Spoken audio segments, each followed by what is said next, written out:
بلکہ علماء نے لکھا ہے کہ دو ہی چیزیں اور دو ہی نعمتیں ایسی ہیں جو دنیا میں بھی رہیں گی اور جنت میں بھی رہیں گی، ایک ایمان ہے اور دوسرا نکاح ہے۔ تو میرے عزیز و دوست بزرگوں، تو میاں بیوی کا آپس کا تعلق یہ دائمی ہے، اور جس طرح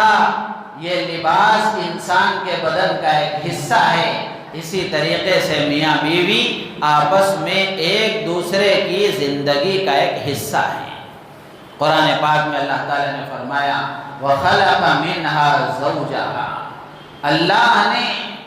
عورت کو مرد سے پیدا کیا ہے، اللہ نے عورت کو مرد سے پیدا کیا ہے،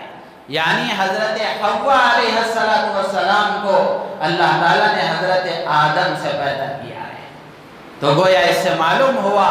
کہ عورت مرد کی جسم کا ایک پارٹ ہے، یہ اپوزیشن پارٹی نہیں ہے کہ اس سے لڑا جائے، اس کو مارا جائے، اس کو ستایا جائے، پارٹی نہیں ہے بلکہ اس کا پارٹ ہے، حصہ ہے اس کے بدن کا۔ علماء نے یہاں تک لکھا ہے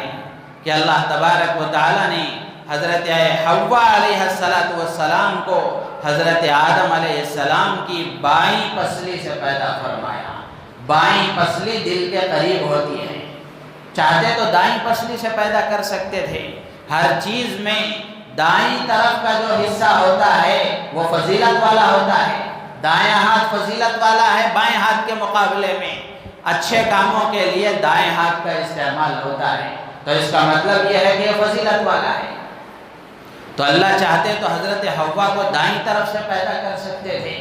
لیکن اللہ تعالیٰ نے بائیں پسلی سے پیدا فرمایا۔ علماء فرماتے ہیں اللہ جزائے خیر دے محدثین کو، مفسرین کو، کہ ایسی ایسی باتیں انہوں نے لکھی ہیں، مسلمان اس کو پڑھے گا، سنے گا، سمجھے گا، اس کی زندگی سنور جائے گی۔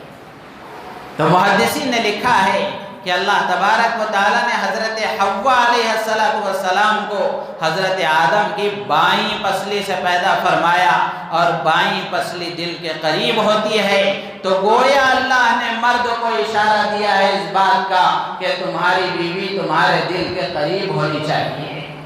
تمہاری بیوی تمہارے دل کے قریب ہونی چاہیے، یہ تمہارے بدن کا ایک حصہ ہے،